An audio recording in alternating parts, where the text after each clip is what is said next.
Hi you guys, welcome back to my channel. Happy Monday. In today's video we are going to be doing a Q&A video. I haven't done one in quite some time, and actually when I asked you guys for some video ideas and suggestions, you guys said like a Q&A and things like that, like a get to know me kind of thing. So that is what we will be doing today. So if you are interested in seeing these questions and answers and my responses and everything like that, then please keep on watching.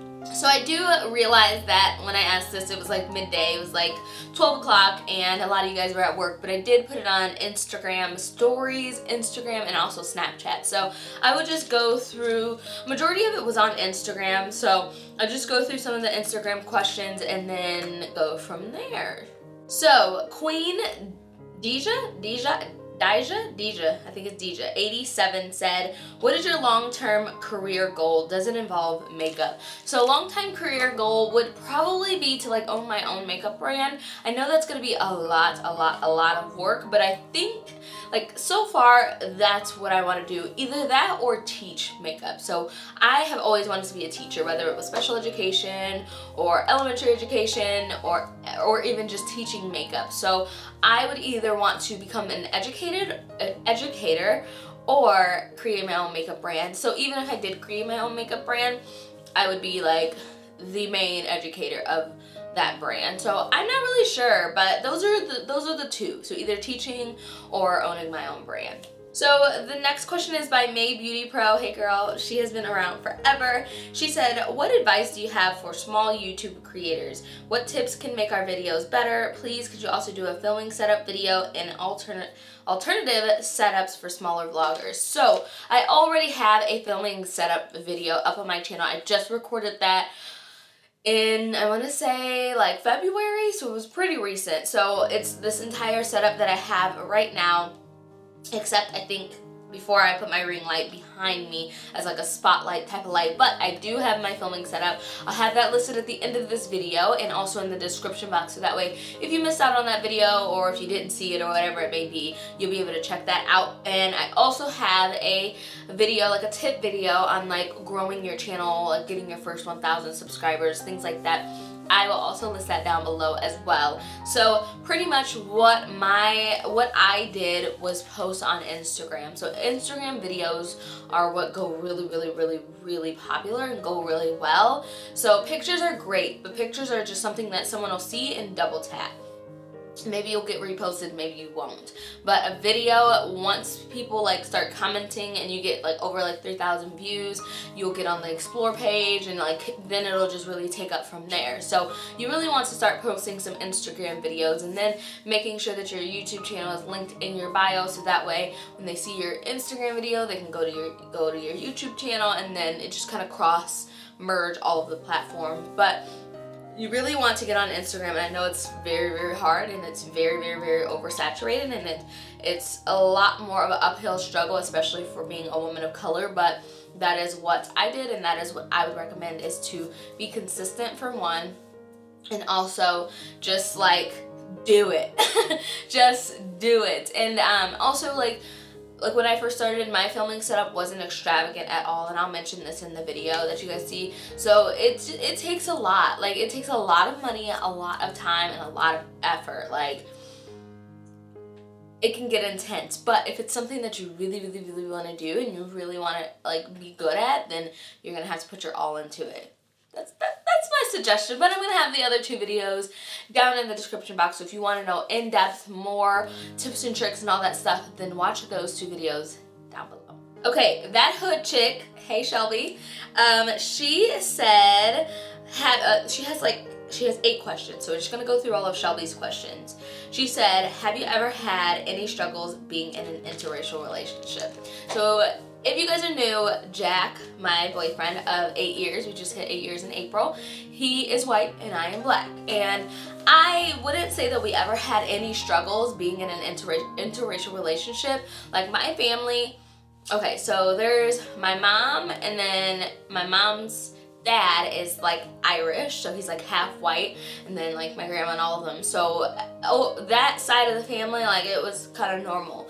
And then with my dad married a white woman, so that was the norm for me. So that was something normal to see on both sides of my family. So when Jack and I got together, it wasn't anything like, oh my gosh, you're dating a white boy. I mean, my family made side remarks, but that was pretty much it. But no one shunned him away. Everyone loves Jack. Like, when I tell you my family loves Jack more than they love me, like, they love Jack. And as far as Jack's family, like, they just took me in with open arms. Like, I lived with them for like almost a year at one point, when my grandma kicked me out. One of the many times she kicked me out, but that's a different story.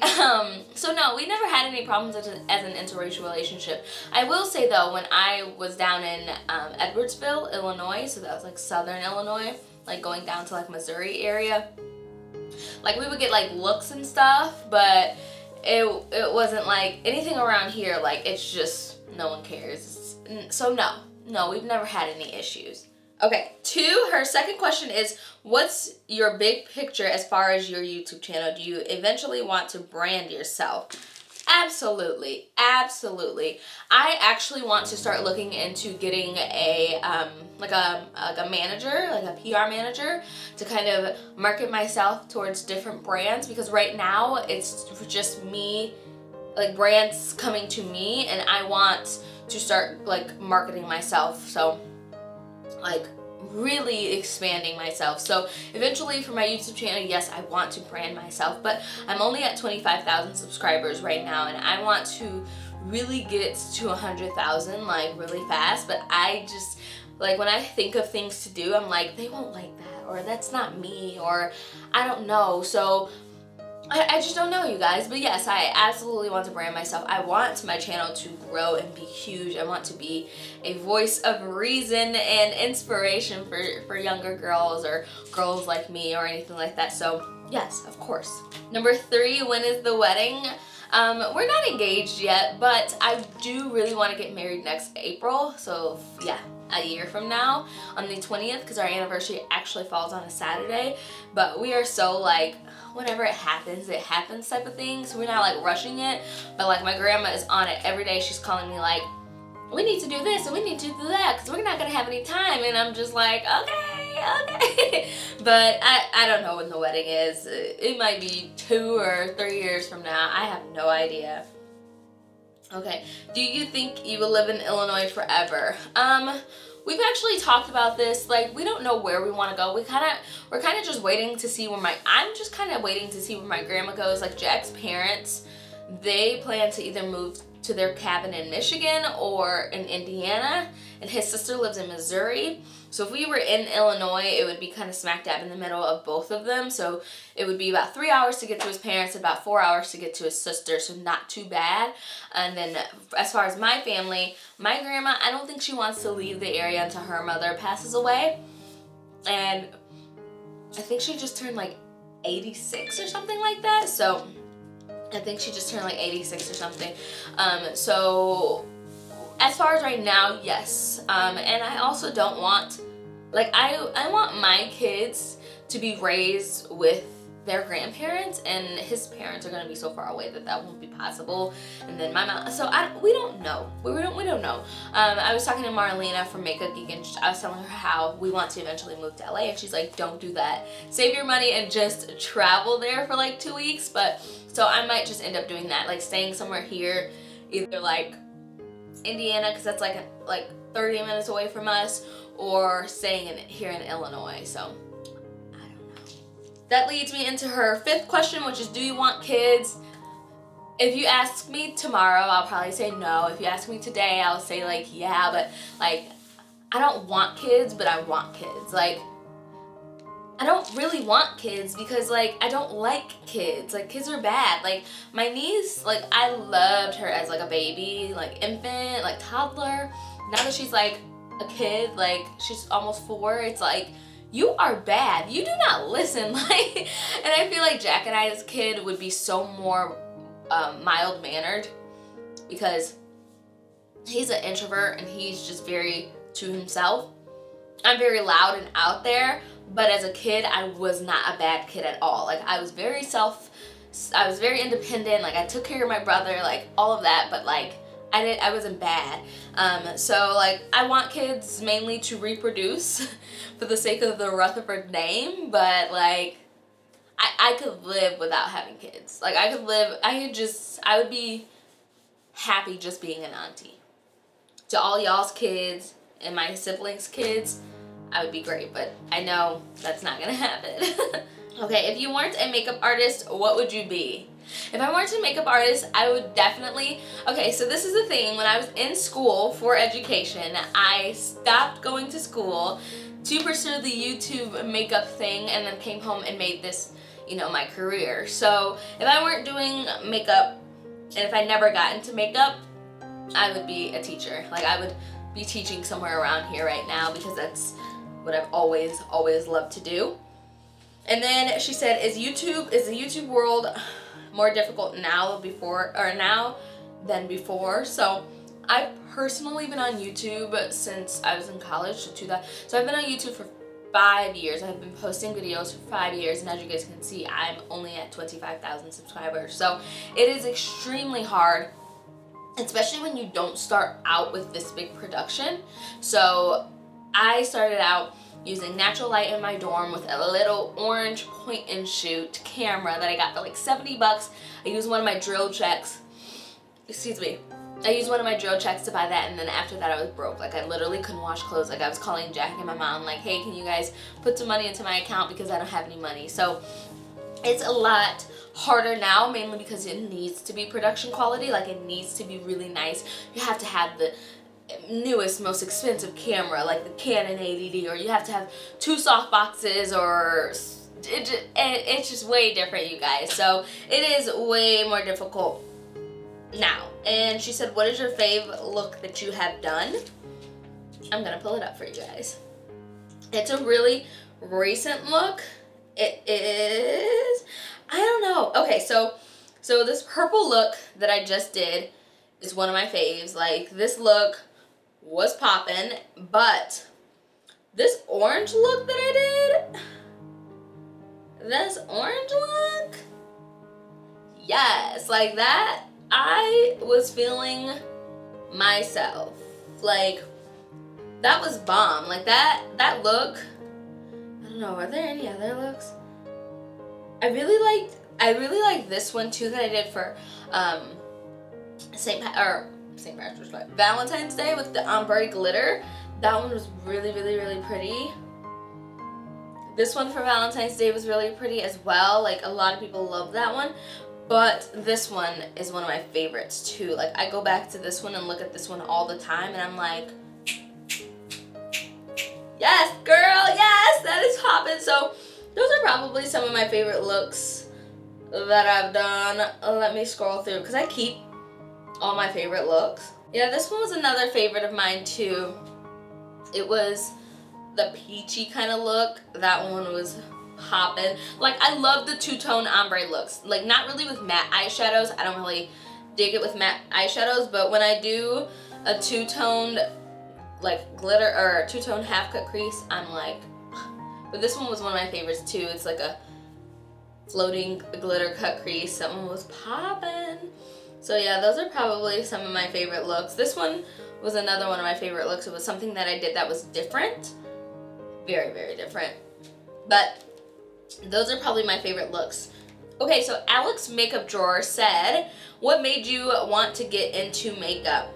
Oh, she's so cute. Oh, look at her. She's in the Midwest too. Look at you. Okay, Alex.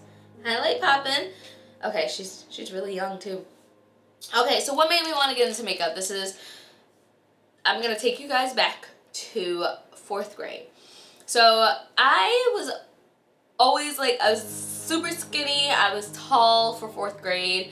I have a receding hairline. Like I had a really bad acne. Like I was not the cutest girl in class. I was the coolest. Like I wouldn't say the coolest, but like I got along with all of the guys in class. Like all of them were like best friend. They were my best friends. So, but it was never like I like you type of thing. So my confidence wasn't the best. And my mom always wore makeup, so she always had, like, even if it was just a little bit, she had this makeup bag, like one of those caboodles makeup bag or something like that. And every, like, Friday night, Saturday night, she would go out to the club and I would be watching my sister. So while she got ready in this tiny, tiny, tiny bathroom, like, okay, so this, my makeup room is like the size of like our house, like, not even kidding, like the house was tiny. So in the tiny, tiny, tiny bathroom, I would sit on the toilet while she'd do her makeup and just watch her. So soon enough, I would just start taking little things here and there. So I would take her eyeshadow palettes, and back then she was using like Avon makeup, stuff like that, when Avon was really, really, really bad. Like, they've come up now, but they were really bad. So I would use like some of her Avon makeup and just take little things here and there. My mom is actually the one that taught me that use concealer as your eyeshadow primer, because I would scrape the eyeshadow pan to get the eyeshadow to pick up to deposit on my eye because it wouldn't show up. And so she taught me, you know, use a concealer. Anyway, so I would just steal some of her makeup, this and the third, and then when we would go to the stores, we didn't have a lot of money, but I would just, you know, throw a foundation in here and there. Nothing was ever my shade because, as you guys know, back then, that was like early 2000s, maybe, yeah, early 2000s. It was 50 Shades of Beige. Like, my complexion, there was no such thing.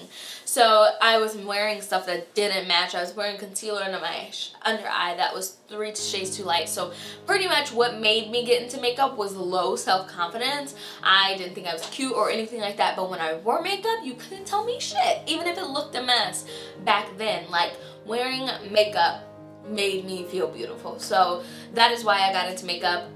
It was just a low point.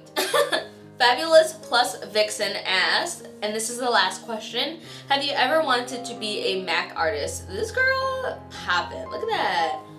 Okay, under eye highlight, come through, pink lips. Yes!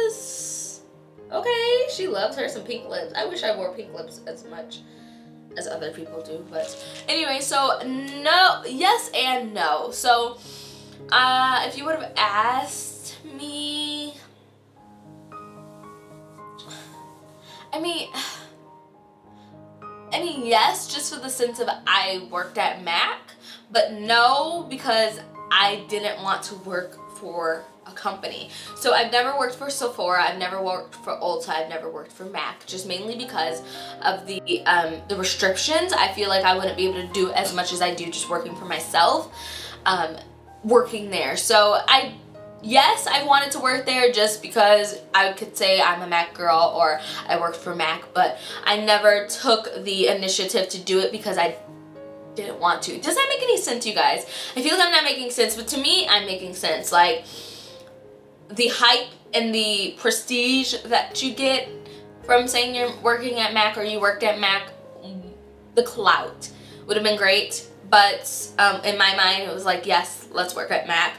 But in the same sense, I'm like, no, I don't want to be on my feet all day. I don't want to have to sell certain things so that way I could get extra money or commission or anything like that. I don't have to be a push salesperson. I don't like that at all. So that is why I never worked for like a company. So no to Sephora, no to MAC, and no to Ulta. I love shopping at all three places, and I love to go in and help people. So if there are normal people like that don't really know anything about makeup, I'm there, like, I'll answer their questions. Like, I don't care. So there, just as an instance, I was at Ulta, my Ulta, like right down the street. Hey, no, right down the street, and I was just picking up some makeup, and this black lady, she's like, hey, what can I use for this, or what can I use for that? And I just showed her all the stuff. I'm like, you can use this concealer, this foundation, this highlighting palette, this setting powder, you know, pretty affordable things. Like, that is what I like to do. So I just do that when I go into those places and then just leave out. Like, I don't know. So no. Yes and no. Not really, if that makes sense. So that is it for my Q&A, you guys. It was long enough. I'm at 20 minutes and 48 seconds. I hope you guys enjoyed this video. If you did, please give it a thumbs up. Also, let me know down below what else you guys would like to see for tomorrow's video or the following video after that. No, there will not be a makeup tutorial on this look. If you are going to ask, no, there will not be. This was a look that I did specifically for a company, so that would be, you'll be seeing that later on in the next couple of weeks. But I love you guys so much. Thank you guys for being so supportive and loving towards me, and I will see you guys in the next video. Mwah. Bye guys.